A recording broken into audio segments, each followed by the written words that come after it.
This Sundowns team has been winning basically the league, I think, for the last 3 seasons. They've been winning one trophy a season.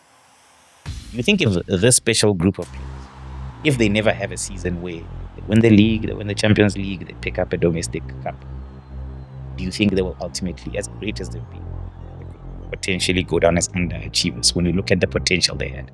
I think for me, the loss in the Champions League, for me, that loss against Kaizer Chiefs in the Nedbank Cup, how he started the season with the draw against Tupatela and Chipa United, raised a lot of eyebrows in my opinion. But for me, I think he's competing against a style of play, which is Shushan in PR.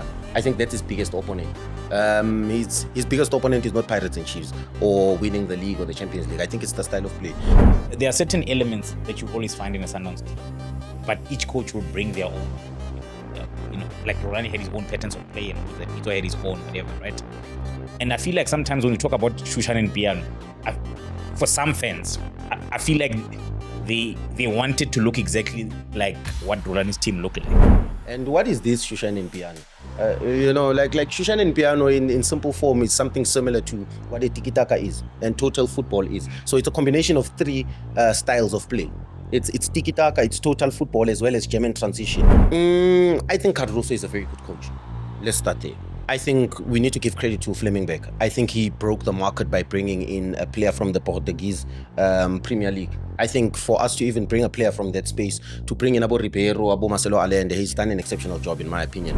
But my thing is, even when he came to the club, I had this feeling that he's not the right coach for the club. Because when you look at Urulani, there was periods under Urulani, even I, for myself, I'm a scholar of Urulani ball, 1,000 passes, a chameleon.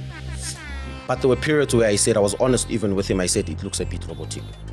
It looks a bit robotic. Losing Urulani was a big, I felt the pain. I think I carried that pain for the longest time because when I was having a conversation, even with the family, it felt like death.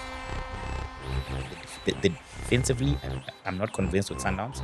And two, the lack of options every time they meet like a challenge where a team comes, because teams are learning what Sundowns is doing. It's been years of them dominating, and people are coming up with plans how to stop Debza from playing, how to do this, how to do that.